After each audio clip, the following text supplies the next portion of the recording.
నా రూపనామాల గురించి నాకు తెలుసు. నా మానసిక స్థితిగతులను గురించి నాకు తెలుసు. నావి అనుకుంటున్న విషయాలు, వస్తువుల గురించి కూడా నేను ఎరుగుదును. అవన్నీ తెలిసిన నేనెవరన్నది నాకు ఇంకా తెలియనే లేదు. నేనే నాకు తెలియనంతకాలం ఎన్ని తెలిసినా ప్రయోజనం ఏముంటుంది? అందుకే నాకు ఈ అసంతృప్తి. నేనెవరు అన్న ప్రశ్న నన్ను వెంటాడుతూనే ఉంది.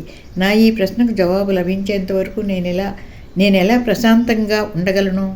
నామరూపరహితమైన పరమాత్మ చైతన్యము సర్వకాల సర్వావస్థల్లోనూ ఉంటుందని కదా అంటారు. అదే నేనా అన్న సందేహము కలుగుతూ ఉంటుంది. అవును, అదే నేనని ఎందుకు అనుకోకూడదు? అదే గనక నేను కాకపోతే స్వప్న, జాగ్రత్త, సుషుప్తులైన 3 అవస్థలలోనూ ఎలా ఉండగలుగుతున్నాను? జాగ్రత్త అవస్థలో ఏం జరుగుతున్నదో నాకు తెలుస్తూనే ఉంటుంది. అలాగే స్వప్న సుషుప్తుల్లో జరిగేవన్నీ నేను తెలుసుకుంటూనే ఉంటున్నానంటే ఆ 3 అవస్థల్లోనూ నేను ఉంటేనే కదా తెలిసేది. ఆ నేనా అన్న సందేహం వస్తూనే ఉంటుంది. ఆ సందేహం తీరాలంటే నేనుగా ఉంటేనే కదా సాధ్యమయ్యేది.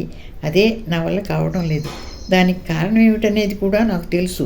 ఎప్పటి నుండో పెంచి పోషించుకున్న నా అజ్ఞానమేనని కూడా నేను ఎరుగుదును. కానీ ఏం చేయగలను? ఉన్నట్టుండి ఇప్పటికిప్పుడు దాని నుండి నేను ఎలా తప్పించుకోగలను? శ్రీరామకృష్ణ పరమహంస అంటారు కదా, ఎప్పటి నుండో ప్రాణప్రదంగా ప్రేమించి పెంచుకున్న పెంపుడు కుక్కను వదిలించుకోవాలంటే అంత సులువుగా నిన్ను అది విడిచిపెడుతుందా ఏమిటి?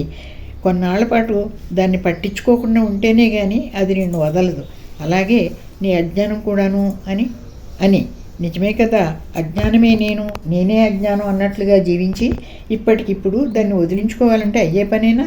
అందుకే అన్నారు, ఎవరు చేసిన కర్మ వారు అనుభవించక ఏరికైనా తప్పదన్నా అని. నిజమే కదూ.